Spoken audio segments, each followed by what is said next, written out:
Rahman Rahim. Our today lecture is based on the United Nations and in United Nations, particularly on the United Nations General Assembly. And then in the upcoming lectures, we will cover the whole United Nations, its all organs, its failures, its success, and how United Nations can be reformed. But if we take start directly from United Nations, then the students will be unable to understand that how United Nations even not fall out of the sky suddenly, but there is a struggle of nearly 20 years, which ultimately led to the creation and foundation of United Nations. From 1914 till 1919, there was the World War I, or we can say that the global war, in which millions of people were died. In the last 2 years, from 1918 till 1919, the leaders at that time, in particularly Woodrow Wilson, the then president of the United States of America, they focused their attention to create an organizations in order to avoid a catastrophic war like the World War One, and ultimately it led to the creation of League of Nations. League of Nations was the child brain of the Woodrow Wilson, the then president. And what happened then? League of Nations was formed, but later on, due to the Senate of the United States of America, it even not approved the membership of United States of America to join League of Nations. So United States of America failed to join League of Nations, and that's why League of Nations was a very weak organization since its beginning. There were other causes of its failure too. For example, the Nazism in Germany, fascism in Italy, and then the Great Depression in 1929. And then, there was authoritarianism in many more countries, which also led to the failure of League of Nations. But League of Nations ultimately failed in 1939 when Hitler attacked on Poland and Czechoslovakia, and the Second World War One ultimately started. So the goal and aim of United Nations were the same as that of League of Nations, but League of Nations was created and founded to avoid the Second World War, whereas the United Nations was founded to avoid a Third World War. And Alhamdulillah, until now, the Third World War hasn't been occurred until now. This is a great news. United Nations is actually headed by the United Nations General Secretary, who is currently Antonio Guterres. So the first General Secretary of United Nations once said that United Nations was created in order to lead, in order to avoid people from going to hell, and not to lead them towards the heaven. It means it wasn't created to make this world a heaven, but to avoid this world from becoming a hell. So it means the goal of United Nations is just to avoid the third world war and maintain international peace and security. Okay, so it was founded on 24 October 1945 after the Second World War. United Nations is actually consisted of six organs. The first organ is the United Nations General Assembly, which we will discuss today. The second one is the United Nations Security Council. The third one is the United Nations Economic and Social Council. The fourth one is the International Court of Justice. The fifth one is the Secretariat, and the last one is the Trusteeship Council. The Trusteeship Council is the dead organs of the United Nations, which ultimately uh, ended and curtailed its activities in 1991, because the main goal of the Trusteeship Council was to decolonize the colonized countries. And in 1991, after the disintegration of the USSR, no colony remained in the world. So it means it is now a non-functional organ of the United Nations. Okay, we will take start because we will discuss. Our today lecture is based on the United Nations General Assembly, so all of this chart is relevant to it. Okay, now there is some general information about the United Nations General Assembly. The first thing is it is consist of 193 member states. There are how many states in the world? 193, and all are the part of the United Nations General Assembly. You know, in the United Nations General Assembly conduct its annual sessions, which start from September and then it ends nearly on in the month of December. I, Almost maximum of their sessions are uh, take start from the 21st of September. That's why 21st September is known as the International Peace Day. Now, each member state has one vote. The United Nations was actually formed by the laborers of their time, like the liberal democracy of the United States and Britain and France and Germany. So these states founded United Nations. So no, there is democracy in United Nations, but this democracy can only be seen in the United Nations General Assembly, where each member has one vote, irrespective of ethnicity, caste, religion, and languages. The United Nations General Assembly is headed by a president, which is selected annually for each session, which actually take part, which actually starts from September. And this, the United Nations General Assembly is headquartered in New York, United States of America. Five organs are located in New York, whereas the one organ, this is the International Court of Justice, it is located in Hague, Netherlands, not in United States of America. United Nations General Assembly is working since 1945, and until now, we are recording this lecture in 2024, so it is the May of 2024. So until now, 79 session has been occurred of the United Nations General Assembly. The last one is the 79. The last one was 78, and the 79th one will take place in the from the 10th of September 2024, which is already scheduled, and the day will be Tuesday. The current president of the United Nations, the current president of the 78th session was the Dennis Francis, who actually belonged to the country of Trinidad and Tobago. There is an interesting news about the president, United Nations General Assembly president who belonged from Pakistan, that is Sir Zafarullah Khan. Sir Zafarullah Khan was actually the first foreign minister of Pakistan who also served as the president of the seventh session of the United Nations General Assembly. Okay. These were some of the general informations about the United Nations General Assembly, which each and every student of current affairs, international relations, and history and political science must know. Now, we will discuss some details about the United Nations General Assembly, which I categorized in nearly six headings.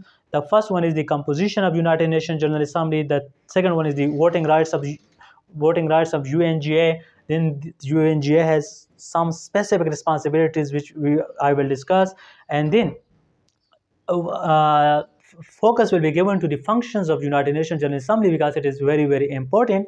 There is a professor, his name is Professor Leonard, who actually categorized the functions of United Nations General Assembly in five categories. The first one is the deliberative function, then supervisory function, then financial function, then elective functions, and constituent functions. So these things will be discussed in the upcoming part of this lecture. So please listen to us to know more about the United Nations General Assembly. In our previous lectures, we have discussed that in the United Nations, there are 111 articles in its charter. United Nations works on a charter, and it is consisted of 111 articles. The Article 19 is relevant to the composition of United Nations General Assembly, according to Article 9 of the UNO, which states that the General Assembly shall consist of all the members of the UNO. If a state is the member of United Nations, it must be the member of United Nations General Assembly. The second thing stipulated in Article 9 is that each member shall not have more than 5 representatives in United Nations General Assembly. It means a state cannot send more than 5 people to represent that state in the United Nations General Assembly. Got it? Currently from Pakistan, the Ambassador Munir Akram is the permanent representative of Pakistan in the United Nations, and particularly in the United Nations General Assembly. And there is another person who also represents Pakistan in UNGA, and that person is Muhammad Amir Khan, who is also the deputy permanent representative of Pakistan in the United Nations General Assembly. Got it? Now, let's discuss about the voting rights of the UNGA, on which issues it can vote, which issues it can discuss, and on which issues it can pass resolution. So, we have discussed it in the introduction of the United Nations General Assembly that one member has one vote. There is true democracy in the United Nations General Assembly, but this true democracy is not helpful for the world, because UNGA has some limitations which I will discuss at the end of this lecture.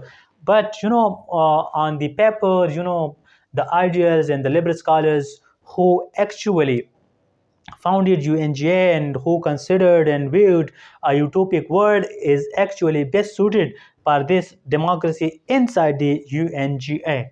Okay, so decisions and declarations which UNGA can take includes maintenance of international peace and security. What? Maintenance of international peace and security. The other thing is elections of the members of two organs of the United Nations. The one is the Economic and Social Council. The second one is the Trusteeship Council. So all the members of the ECOSOC, Economic and Social Council, which is an organ of United Nations, are actually elected by the United Nations General Assembly. And then the Trusteeship Council, the sex organ about which I have talked, that it curtailed its activities in 1990s, are actually elected by the United Nations General Assembly. Got it? Okay, that's good. Now, you know, in the world, in 1950s, there were only 54 members in the United Nations, but with, I think, in just 74 years, the number increased from 54 to 193. It means it is an increase of more than 100 states. It means new states join United Nations frequently. So admission of new members of UN is also the, UNJ votes, and if two-thirds member states vote on an issue, then the states become the member of the UNGA. United Nations has also given some rights and privileges to specific states and organizations. It is also decided by the voting of the United Nations General Assembly. If United Nations want to suspend or give or expand the privileges and rights of a member state, then it will be actually voted in the United Nations General Assembly. Then if United Nations General Assembly or United Nations want to expel a member, then it will be also voted in the United Nations General Assembly. And then the prerogative of the United Nations General Assembly is the budgeting rights, which we will discuss in the financial functions of the UNGA. All the budget related and finance are actually covered, and it is the authority and prerogative of the United Nations General Assembly. So these are the things which is relevant to the voting rights of the United Nations General Assembly. Now, beside the voting rights and composition, there are some specific responsibilities of the United Nations, which I am going to discuss with you. The first thing is, United Nations was actually formed to avoid the Third World War. United Nations was formed to avoid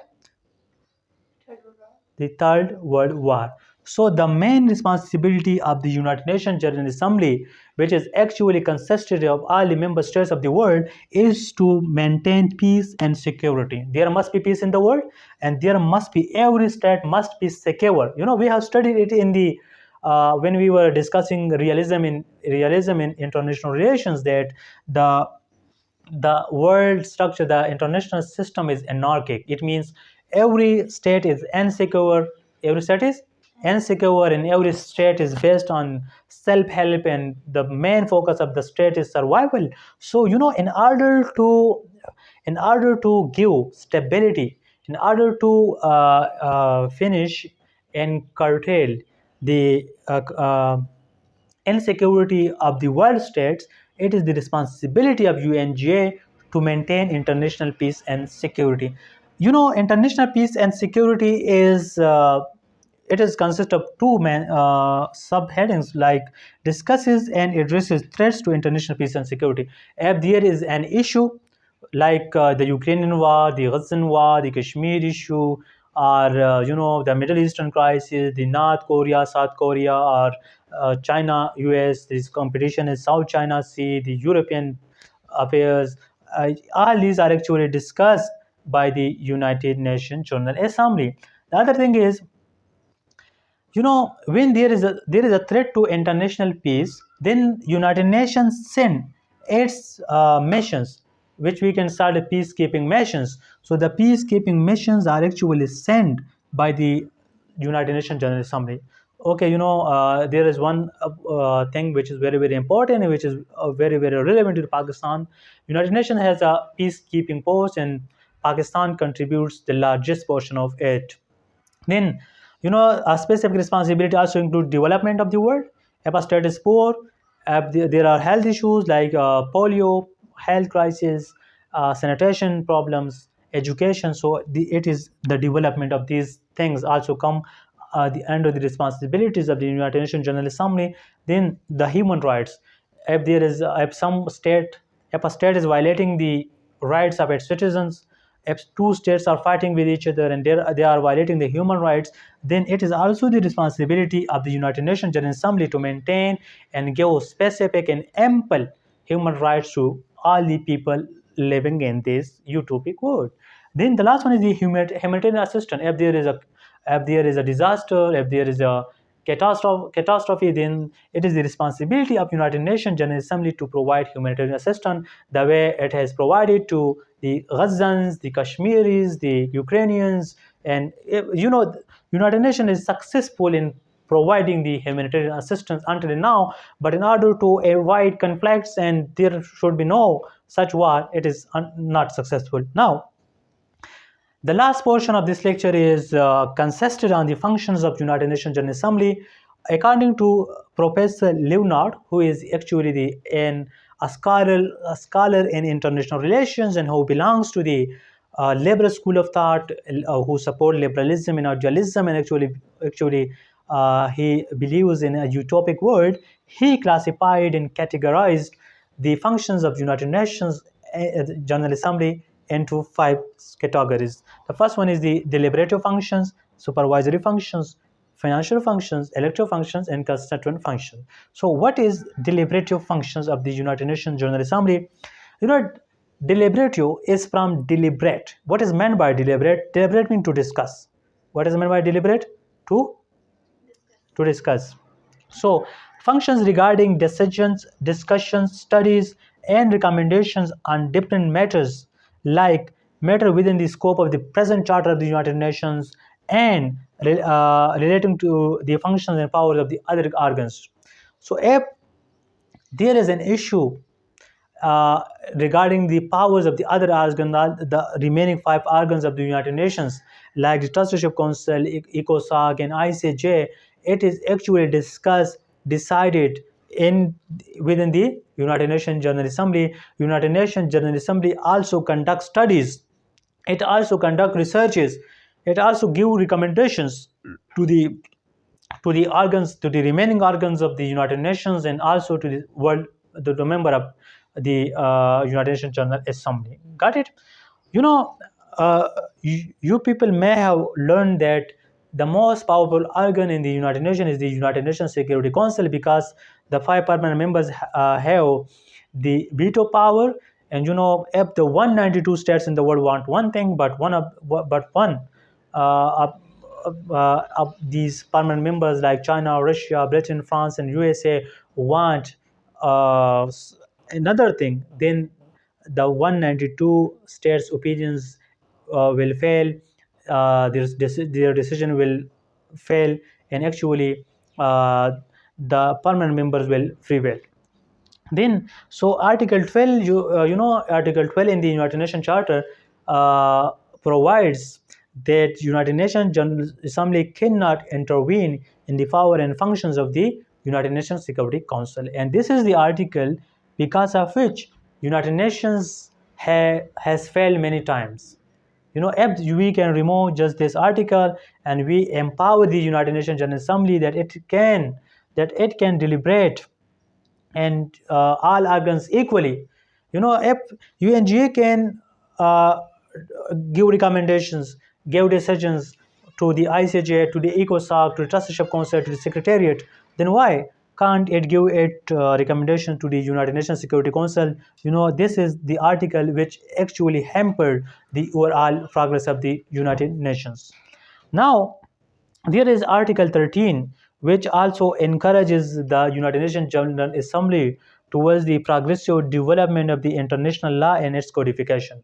We have discussed it in the course of international law, that international law is actually a law that governs the relationship between states. So it is actually developed and codified by the United Nations General Assembly, which is and this right has been given to UNGA under Article 13. Then, promoting international cooperation and political field.